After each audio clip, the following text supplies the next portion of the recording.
Meiosis forms part of the second topic which you will be studying for your paper 2 of your NSC final examination. Therefore, in this video, we will be doing a brief introduction as to the topic of meiosis, as we have already completed the first section which you will be covering in your paper 2, namely DNA, the code of life.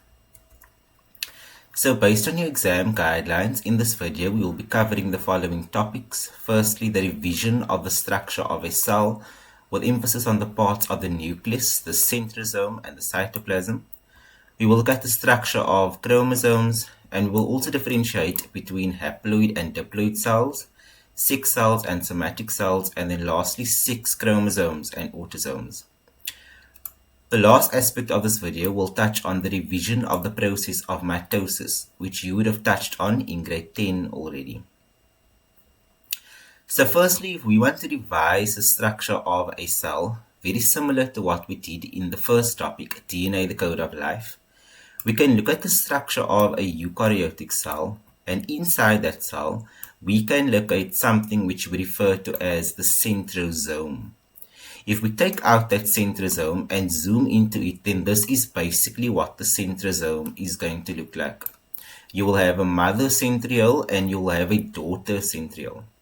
Now, why do we say we can form the mother and daughter centriole? These centrioles that we have here is found inside the centrosome, and the centrosome was located inside the entire eukaryotic cell. If we have a look at the centrioles that we extracted, we can now take out these centrioles, and if we go into our basic structure of the normal cell that you would have in your phases of mitosis, namely prophase, metaphase, anaphase, and telophase, then this is normally what the structure of the cell will look like. The centrosome that you located inside the eukaryotic cell is now going to be used to form the centrioles. And the centrioles are also referred to as the poles of your cell. The purpose of the centrioles is basically to give rise to the spindle fibers that are going to be forming in this particular cell. And normally on the spindle fibers, you will also locate your chromosomes. And the chromosomes, we already said in the first topic of DNA, we said that the chromosomes came from the chromatin network that condensed to form the chromosomes.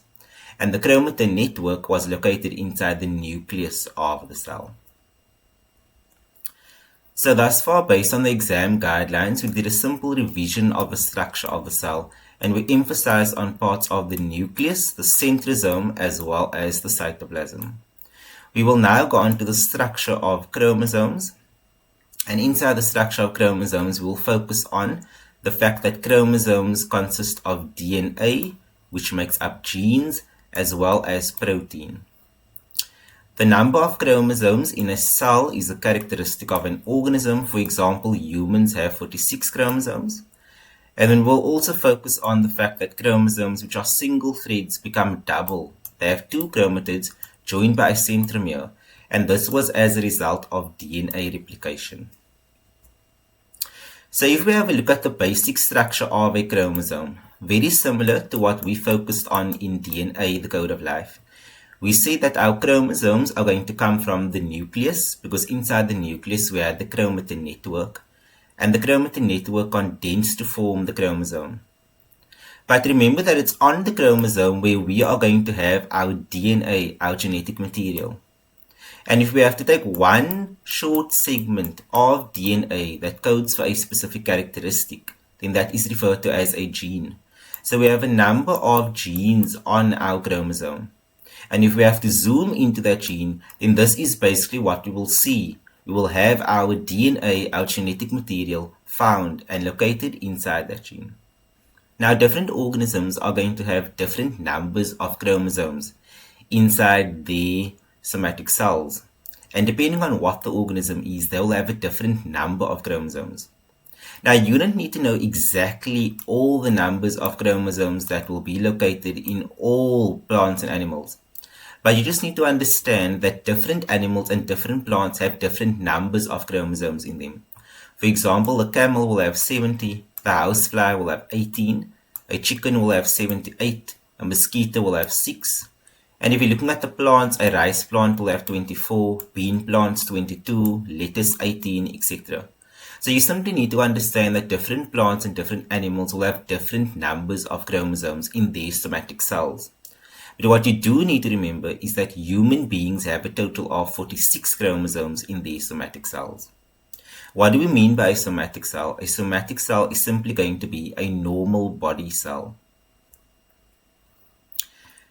Now, in order for us to actually obtain our duplicated chromosome, also referred to as our full chromosomes, those chromosomes originally had to undergo a certain process. So you'd have remembered in the first video when we spoke about DNA, we said that DNA underwent the process of DNA replication, which occurred inside interphase of the cell cycle. At the end of the process of DNA replication, you notice that the DNA molecule made an exact copy of itself, and that was how you had two molecules of DNA at the end of the process of DNA replication, where the one DNA molecule made an exact copy of itself. Now, therefore, if we want to form a duplicated chromosome, we can say that the DNA replicates during interphase because DNA makes a copy of itself. And in so, it forms a double-stranded chromosome. So originally, you only had one read, but after DNA replication, you had two read. And the two reads came together to form an entire chromosome. And why did that actually occur?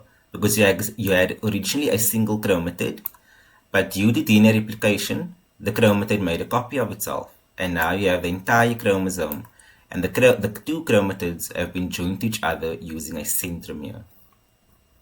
So you have two chromatid arms and they've been joined by a centromere.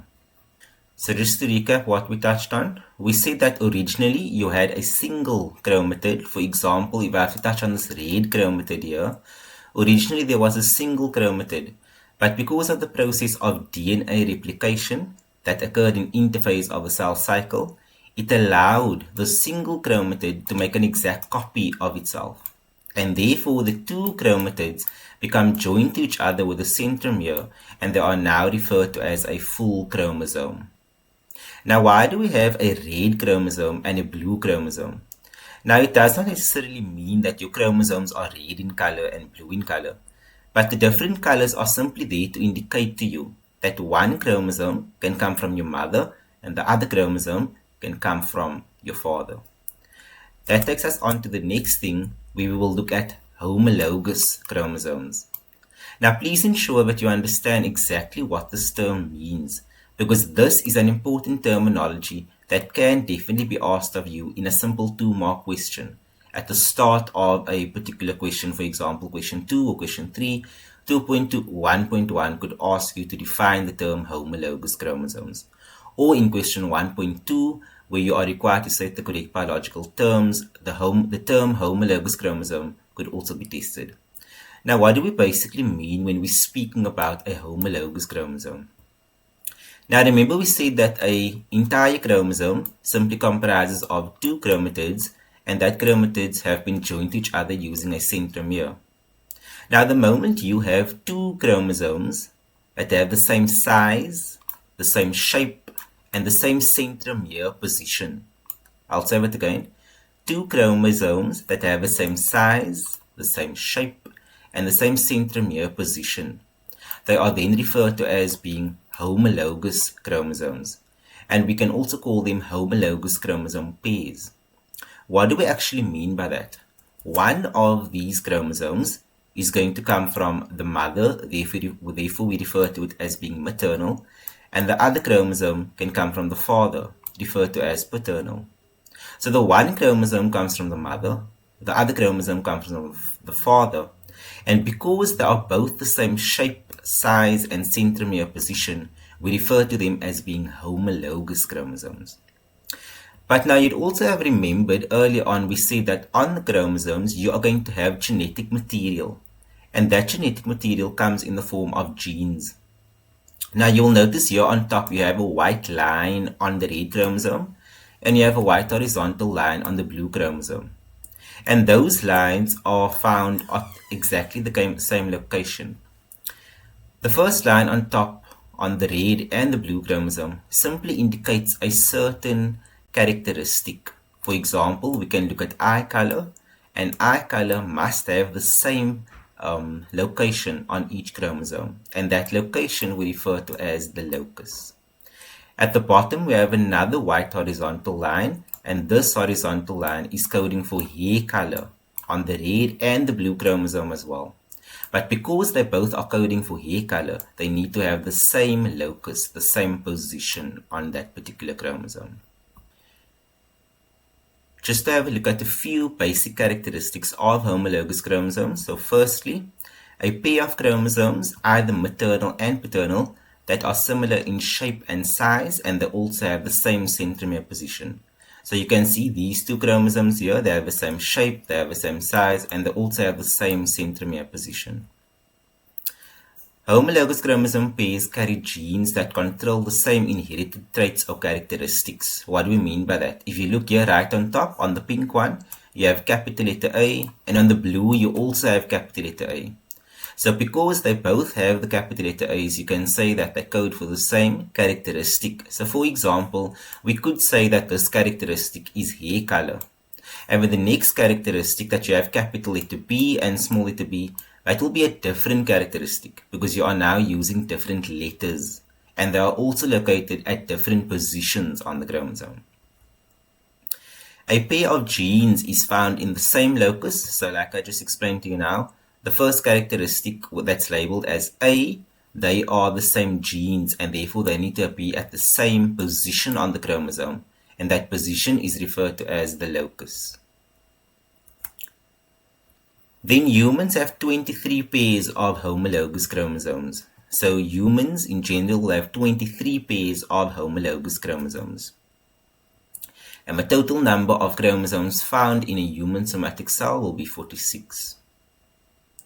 Those 46 chromosomes can be separated into the following. Firstly, you can have autosomes, and secondly, you can have gonosomes. You will have 22 pairs of autosomes in a human somatic cell. Therefore, the human somatic cell comprises of 44 autosomes in total. But there is only one pair of gonosomes. Those gonosomes can also be referred to as your sex chromosomes. And you have a total of 2 gonosomes found inside the somatic cell. Now this information is extremely important, so I'm just going to repeat it to you again. Humans generally have 23 pairs of homologous chromosomes, making a total of 46 chromosomes. Out of that 46 chromosomes, 22 pairs are regarded as autosomes. Therefore, there are 44 autosomes in total. There's one pair of 6 chromosomes referred to as gonosomes, giving you a total of 2 gonosomes that the human somatic cell is going to have. We can now take those homologous chromosomes that we formed in pairs and we can illustrate it using a human karyotype. Now this is also a certain term that you need to know. So if we have a look at this picture over here, it shows us an example of the human karyotype. And the human karyotype, you can see here, each homologous chromosome pair has been numbered, and it starts at number 1 and it makes its way all the way to number 23. Now what are these numbers actually indicating? Now you'd have remembered earlier on I said that the human somatic cell is going to comprise of 23 pairs of homologous chromosomes. And the total number of chromosomes found in a human somatic cell should come to 46. So therefore this human karyotype is simply going to be a visual representation that shows you the shape, size, and location of all the chromosomes found inside a human somatic cell. Therefore, you can see at position number 1, you have 2 chromosomes, position number 2, 2 chromosomes, etc., all the way to the end. The first 22 pairs that you have, these first 22 pairs are regarded as the autosomes, and they are the normal chromosomes that are going to give you any other characteristic besides gender. The 23rd pair that you have is going to be the one referred to as gonosomes, and that is what is going to allow you to determine if this individual is either going to be a male or a female. So in the first case, that will be the case if it's going to be a male. The second one will be if it's going to be a female. And later on we will explain more about that. So currently, if you do have any questions relating to anything that was discussed up until this point, please feel free to post that comment down in the comment section below. Now, if we have a look at our gonosomes and our autosomes, which I've just explained to you now, I'm just going to reiterate what I said, that the autosomes are going to be the first 22 pairs. So the first 22 pairs all the way until number 22, they are regarded as the autosomes. And there's a total of 44 autosomes in the human somatic cell. Your gonosomes are only found on the 23rd pair. And the gonosome is what is going to determine the gender or sex of that particular individual. There are only 2 gonosomes. So it's 1, 2 if it's going to be a male, or 1, 2 if it's going to be a female. Please ensure that you are able to differentiate between the term gonosomes and autosomes. These are concepts that are generally tested in a test or exam. Now, if we have to look at the karyotype of a gamete, the karyotype of a gamete will be very different to the karyotype of the entire human somatic cell. And the reason as to why that is different is because a gamete is generally different to a somatic cell. And a gamete normally has only half the number of chromosomes that you would compare to what you would have in a somatic cell.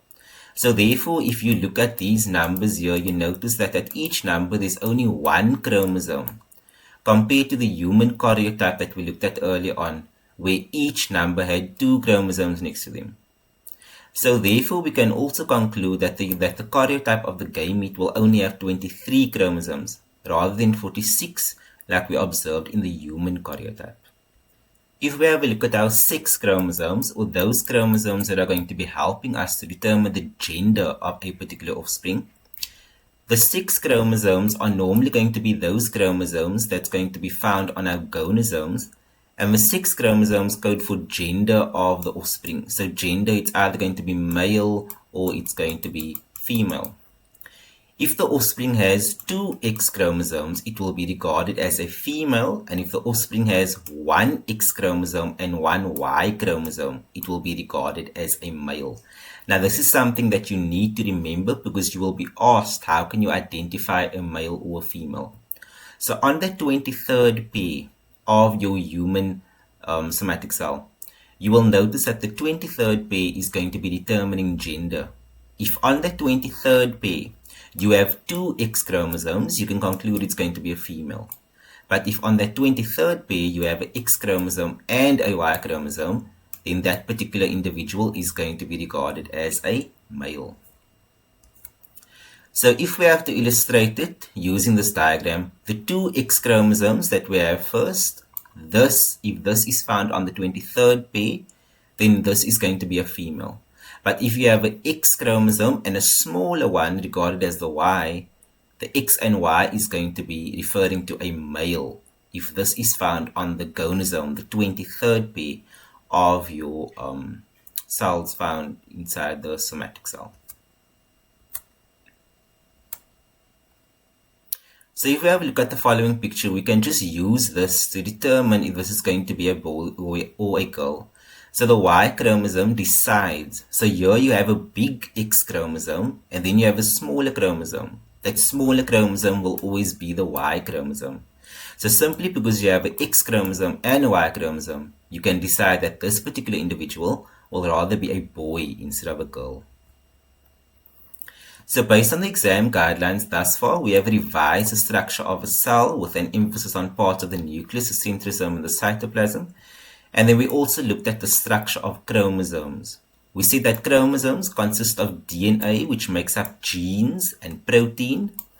The number of chromosomes in a cell is a characteristic of an organism, and humans generally have 46 chromosomes. Chromosomes which are single threads become double. We have 2 chromatids joined by a centromere, and this is as a result of DNA replication. We will now go on to differentiating between a haploid and a diploid cell in terms of chromosome number. We will differentiate between sex cells, which are gametes, as well as somatic cells, which are body cells. And then we will look at sex chromosomes, which are gonosomes, as well as autosomes. So firstly, if we have to differentiate between a haploid cell, a diploid cell, and a haploid cell in terms of chromosome number, you first need to remember that diploid is going to be represented by 2N, but haploid is going to be represented by a single N. And why is this going to be the case? A diploid cell normally has the full complement of chromosomes, and a haploid cell normally has half the complement of chromosomes. So if we have to look at a human cell, we can say that the human somatic cell can be regarded as a diploid cell because it contains 46 chromosomes. But the human sex cell or the gamete can be regarded as a haploid cell because that one contains half the number of chromosomes, 23 instead of 46 that you had in a diploid somatic cell. So in terms of diploid chromosome number, the somatic or body cells contain a diploid number of chromosomes. For example, in humans, it contains 46 and you can represent it as 2N. But for the haploid chromosome number, they are regarded as your sex cells or gametes, and they contain a haploid number of chromosomes. So in humans, there will be 23 chromosomes in terms of the haploid number, and it's going to be represented by a single N. If we have a look at the chromosome number through the human life cycle, we can illustrate it in the following way. So if we start right at the bottom here, we have the male and the female, and both the male and the female each have 46 chromosomes in their somatic cell. But when they undergo the process of meiosis, that original chromosome number of 46 is going to be half to that of 23. So if I have to start in the male, if the male somatic cell undergoes meiosis, which will occur in the testes, then the type of cell that will form at the end of the process of meiosis will be a sperm cell. And that sperm cell contains half the number of chromosomes that we started with. So it will move from 46 to 23. In the female, if the female somatic cell undergoes meiosis, which takes place inside the ovary, at the end of meiosis, her gamete, referred to as the ovum, will comprise of 23 chromosomes because that original diploid somatic cell was reduced to a haploid gamete, now comprising of 23 chromosomes. Now later on in the next topic that we will look at in reproduction, we will then see how the sperm cell and this ovum or egg cell can then fuse in the process of fertilization to form a diploid zygote. But that is what we will look at in the next topic. So thus far we revise the structure of the cell, we look at the structure of chromosomes, and we differentiated between haploid and diploid cells, sex cells and somatic cells, and sex chromosomes, the gonosomes and autosomes. We will now lastly look at the revision of the process of mitosis, which was something that you touched on in grade 10, before we actually start looking at describing the process of meiosis. So based on the content that was taught to you in grade 10, when you looked at mitosis as a type of cell division, you need to be able to understand the reason and significance of the cell division first. So firstly, the reason as to why you underwent this cell division, mitosis, was because you tried to take your normal body cells, your somatic cells, and you simply divided them for the purpose of growth and repair. So I will repeat that. The purpose or the significance of mitosis is to simply divide your body cells for normal growth and repair. The following were the phases that was illustrated to you in grade 10 when you touched on mitosis. And you need to remember these phases because in meiosis, it will be a similar concept. So your general understanding of mitosis is crucial here. So firstly, before you can start any type of cell division, you'll normally have the first phase referred to as interphase. That's normally where you have your chromosomes that start to form because the chromatin networks start to condense and the process of DNA replication occurs in interphase. You then move on to prophase. This is an example of a diagram that illustrates prophase. You then have metaphase, where your chromosomes lying on the equator. You then move to anaphase, where your chromatids move towards the opposite poles of the cell. And then lastly, telophase, where the division of the cytoplasm starts to occur, and the cell then divides into two daughter cells. Now, most importantly, in mitosis, you will notice that at the end of cell division, each daughter cell that you have forming at the end of cell division, it has whatever information is located inside this daughter cell, it's going to be genetically identical to the parent. So the parent that you originally had at the start at interphase, the start at prophase, the genetic information that you have inside this parent is going to be exactly the same like the genetic information inside each daughter cell that is formed inside at the end of mitosis. But we can't necessarily say that this will be the case in meiosis, and that is what we will look at when we look at the process of meiosis later on.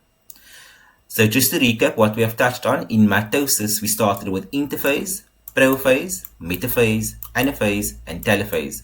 And at the end of telophase you had two daughter cells, but each daughter cell had genetic information that was identical to the parent that you originally started off with. So in summary, in this video, we revised the structure of the cell with emphasis on parts of the nucleus, the centrosome, and the cytoplasm.